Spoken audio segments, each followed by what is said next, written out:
Hello, everyone. I'm your host, Dion Sanchez, and welcome to another episode of the Words of Fire podcast. Joining me in this particular episode is Hollywood Capone. Really awesome name. Thank you for joining me today, Hollywood. I'm glad to be here. Thanks for having me. Absolutely. So, Hollywood, aside from your really cool name, I'm sure there's more to you than that. If you could share with my audience a bit about yourself, that would be great. Are you still there? I'm here. I'm here. As I was saying, I don't know, there's a weird awkward silence. If you could tell my audience a bit about yourself, that would be great. Fabulous. I appreciate it. I'm Hollywood Capone. I consider myself an accidental author. I recently wrote and published a book called The Ashes. That is a story in and of itself. It's about the death of my best friend, and it was something at the time I had to do because I was having some difficulty dealing with that over the course of the events unfolding. And as that unwound, I decided to write about it, and that kind of helped me get to where I am now, which is an author of one book and deep into writing a second. I'm also a photographer, musician, songwriter, poet, jack of all trades and master of none.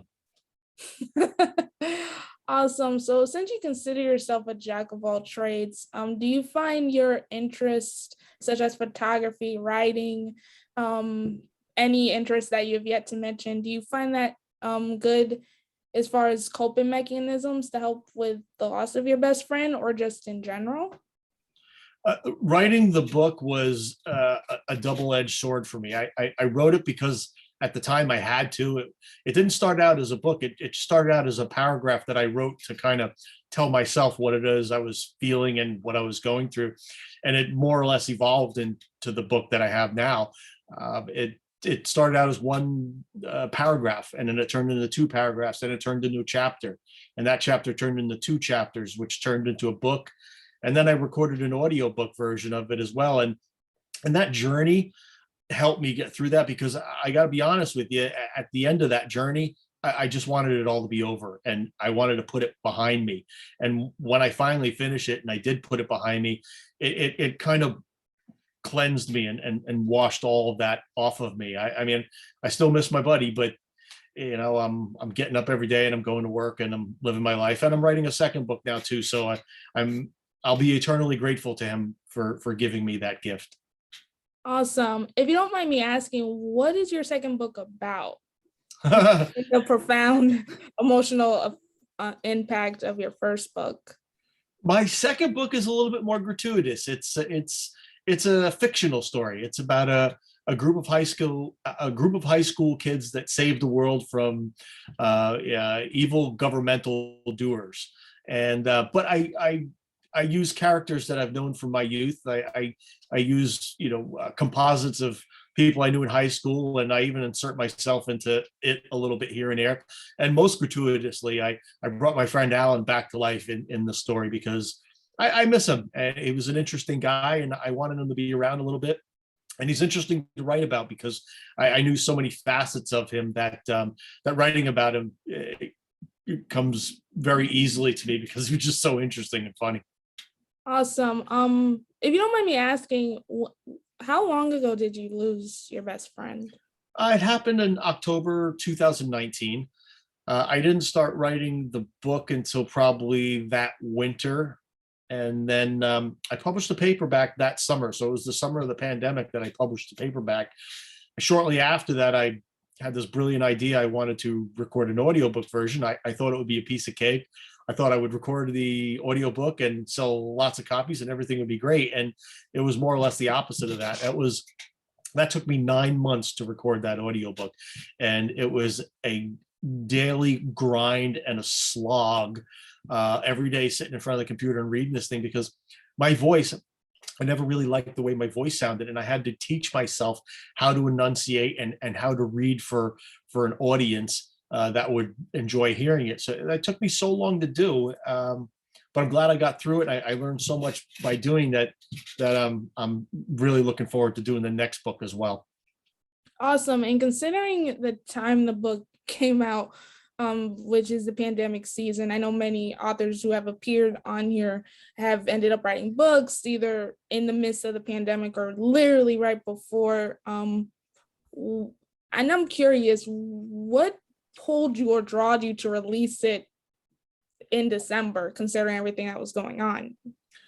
I wanted to, well, I mean, writing it really didn't have anything to do with the pandemic. It was just Right. something that I sat in front of the computer and I just started chomping it out. And the pandemic truthfully gave me a little bit more time than I would normally have had. I was out of work for probably about 6 weeks or so, and I was a wedding photographer very steadily at that time. And every single wedding I had for the year, which was like 60 plus weddings, all of them were canceled. So I went from having a, a reasonably comfortable cash flow to having zilch. I had to go out and find a regular job, which I did. Thankfully, I got very lucky to step into something, and it was just a whole string of events that happened. That, I mean, I'm not getting rich by any stretch of the imagination, but it was something that happened to me at a time that it couldn't have happened at a better time.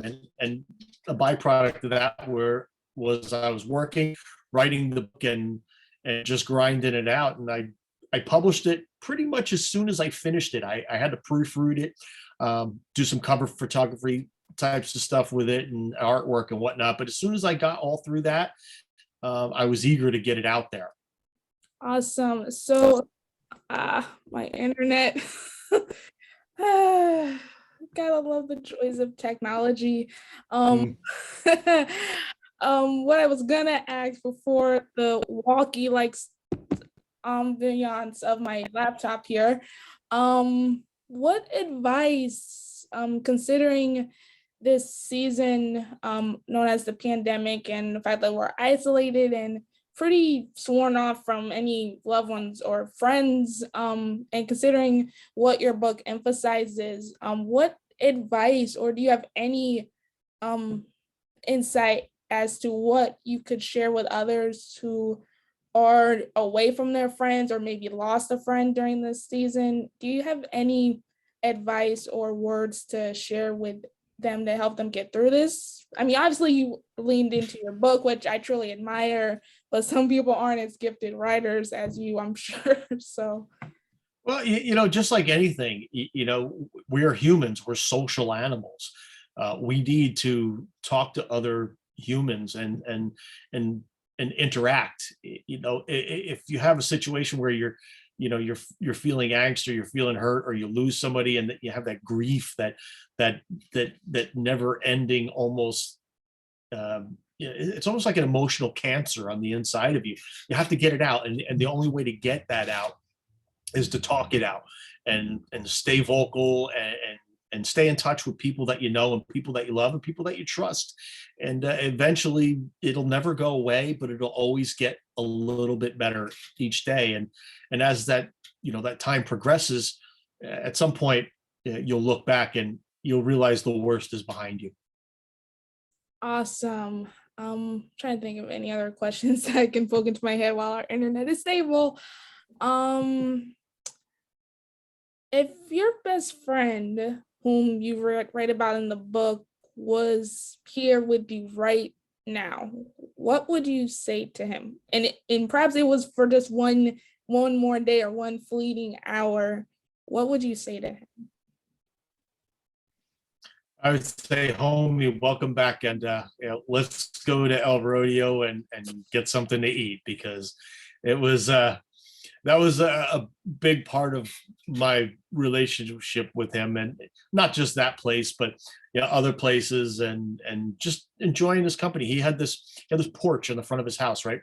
Big wraparound porch, and he would sit out there some days and just watch the world go by. And I would roll up to his place, and I'd see him out there on his porch. And when I'd get out of my car, I would just, I'd reach out to him just from right out of the car, 100 feet from his porch, like, homie.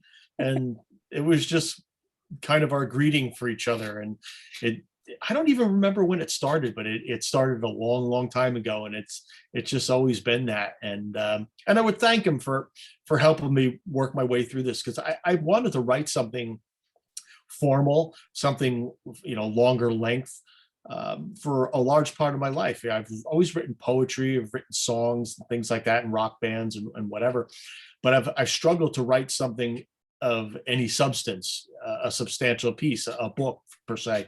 And he gave me that opportunity to do that. Wasn't a story I wanted to write, but it was the story that I had to write, and it helped me get to where I am now, which is, I'm also writing a play, and I've got a couple other partners that I'm more or less involved with that. I'm writing the book, and in the back burner, in the back of my head, I've also got a picture book kind of figured out. My father's a little older, and at some point I started taking pictures of him at his place out in Pennsylvania. He has a shop and some older cars. So I started taking photographs around with him doing that. And I've accumulated a good bunch. And at some point, I'm going to write a picture book, with maybe like a little quote or a little poem for each one of the photographs, and put that out there as well. Awesome. And as a massive lover of poetry myself, I would love to see that into fruition. Words and pictures and just talking to you, I can see you have a real beautiful lens and looking at the world from a completely wonderful and inspirational perspective, lights and shadows, and just I Thank you. truly admire you so much. And I can connect to you on the best friend level a bit. I have a best friend, Xandra, who I'm really close with, and we have our own little language in a way. And she's still here with me, not to take any disrespect from you losing your best friend in any way, but I can understand the real closeness to that particular relationship. I mean, she's practically a sister to me. And I think either some point during the pandemic or a few months into the pandemic, she's got hit with COVID twice. Oh, Yeah, that was I think the first time it was a bit more difficult for me, because my family, and I mean, COVID has affected everyone, and my heart goes out to anyone who's lost a loved one during this time.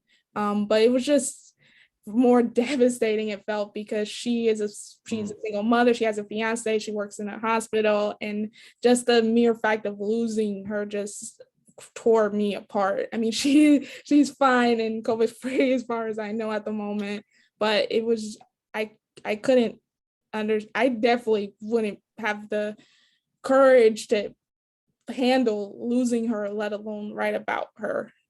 Even I admire you for doing that, because, and I'm sure your friend is like laughing, like, man, you wrote a book about me. well, I'll tell you, that's one of the big takeaways of the book. I wrote it because, at the time I was blindsided by it, because it's not like he got sick. It happened suddenly. He fell off of a roof, boom. And that was a big part of the story. So really the takeaway for me from the book, and hopefully anybody that reads it can kind of read between the lines a little bit and see that the takeaway is that these people that are around you, the people that you love, the people that you care about, you need to tell them that as often as you can, because the truth is tomorrow isn't guaranteed. And like the flick of a switch, everything could change tomorrow, and you just don't know if it is or when it is. So it's important that those people that are in your lives that you do care for, it's important that they know. Absolutely. On to the icebreaker segment of this awesome show. I'll start with the icebreaker question. Although it may come easy to you, it seems to might come slightly easier to many authors that appear on here, but I still ask it anyhow. So if you had to come up with a title or chapter for where your life is at this precise moment in time, what would it be? Uh, well, it's easy, yet it's difficult to say that. If you don't know, it's okay. The title would be "The Juggler in the Land of Chaos." That would be the title, because I have so many things going on right now. I'm like a juggler. I'm working with this rock band. I'm writing a play. I'm writing my next book. I've got so many things going on, and somehow through luck or fortune or just fortitude. I'm keeping a handle on all of them so far. So I think that would accurately describe where I'm at. I think that's a wonderful answer, and certainly not one I've heard before. So thank you for sharing that. This will be the part where I share my title or chapter. I'm not a gifted writer like you. I mean, I am a poet, but that's just one small thing about me. But my title or chapter for where my life is at this precise moment would be a warrior for change. I've had to face a lot of health issues and a myriad of problems throughout my life, and it's made me all the better person for it. So I feel like a warrior really symbolizes and represents who I am at this point in time and where I'm going to be at from this point forward. So, And you know what? That's a fantastic way of looking at it, because the world's a tough place, and if you're a warrior, you've got a fighting chance against the world, because it's you have to have that strong kind of mentality. It's and I can see it in you. I applaud you for doing the show and your poetry as well. And it's just great to hear. It's wonderful to hear. thank you. So on to my super favorite part, because it's definitely something my guest does not expect. It is the icebreaker game. All right. So the icebreaker game, let me make sure I have everything ready. Yes, I do. So the icebreaker game is called Song Association. Okay. You don't have to be an avid singer. You could be a shower singer or a yodeler. Although I don't know how you can yodel any of these words. If anyone can yodel these words in this game, please let me know, because that would be awesome. However, this is how it works. I give you the word, and you can either sing it, rap it, yodel it, however you choose to do so. It can either be in the song title or in the lyrics. However, you have to juggle another factor into the mix, and that is time. You have 15 seconds from the second I give you the word to either sing it, rap it, from the song title or in the lyrics. It has to be an actual song. You can't make it up. Okay. And it can't be the name of an artist either. I'm pretty sure some of these words are the name of artists, but it can't be like Faith Hill or Popcorn Hill or the band Heart. It has to be an actual song in the word of the title or in the lyrics. So, all right. while I still have good internet, we'll get started. So the first word is heart. The first word is heart. Okay. Here we go. I got 15 seconds, right? Let's see here. Okay. I always feel like somebody's watching my heart. Is that bad? That was terrible, right? Yes, and I'm fairly certain that is, I know that song, and I think heart is a part of the lyric. Always feel like somebody's watching me.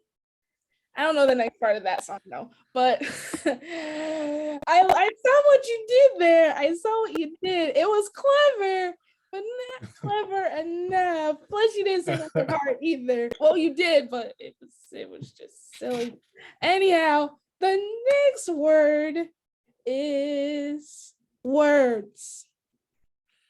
Words. All right. How am I going to do that one? Let's see. Oh no, I'm going to fail here. I need something quick. What am I going to do? Well, oh no. How about you give love a bad word? it's a bad name. I know. I thought I was supposed to use the word. I don't think I've ever seen this done before. Implementing the word into a known song. That is clever and creative. I'm curious to see how you're gonna implement that creativeness into the last word. However, an answer many people have given for the second word at least is More Than Words by the band Extreme. So you Oh, okay. because there is an actual song called that. But of course, you opted for a slightly different route. So the last word is, maybe I should change it since you are changing up the game, but I'll be nice. The last word is scream. The last word is scream. Okay. Uh, this is a song from a metal band from the 80s, so you might not know it, but here it goes. Screaming, screaming for vengeance. I love and I love and I love. That's the best I got. I'm sorry. No, it's okay. I'll give you that one. I'll give you that one. Like the other two, which you just added a completely different version of the song with the words. Well, thank you, Hollywood, for indulging me in my fun little game. You definitely changed it up, which I did not anticipate. Because you gave actual songs, you just changed the words in the actual song. So I may have to add that to the little rules, but either way, that was so much fun. Thank We you. can change up a million songs. We can change achy breaky to achy breaky scream, which it could have been because that part is in the song. But unfortunately, we're at the end of this awesome conversation. If you could tell my listeners how to get in contact with you, is your book going to be a movie on the moon? Give us an inside scoop as to how my audience can get in touch with you. Perfect. The book is on Amazon. It's available in paperback or an audiobook on Audible. It's called The Ashes. Which way do I go? Oh, this way. The Ashes, and that's me on the back right there. And then I can be found on Instagram as Hollywood Capone, and also on Facebook as Bill Capone, and Linktree too. I'm on. I have my Linktree. I don't know if I could send you the link or send the link out there, but if anybody is interested in reaching me, they can always find me on Insta, Hollywood Capone. Awesome. Well, thank you, Hollywood. I love your name. I love it. It's just so cool. Thank you for this awesome conversation. And I truly, truly, truly admire you for being so open and willing to speak about your best friend who is probably laughing from the sky as we speak. So I'm sure of it. Thank you so much for having me. I appreciate it. It's been fun, and I enjoyed the game too. It was great. No problem. To all my listeners, thank you for joining us on this latest episode of the Words of Heart podcast. Again, thank you for joining me, Hollywood Capone. If you enjoyed this episode, if it gave you a chuckle, if it made you want to hug your own best friend, feel free to let me know on the following platforms. You can find us on Facebook at the Words of Heart podcast. We are also on YouTube under the same name, and wherever you listen to your podcasts, Apple, Spotify, and Google. You can now leave reviews on Spotify as well. So if you want to let people know how much you enjoy this episode, feel free to do so. So again, stay healthy, stay safe. At the end of the day, no one should have to go through anything alone. And if you figure out a way to listen to this on the moon, let me know as well, because I still want to make that possible. Either way, stay healthy, stay safe, and until next time.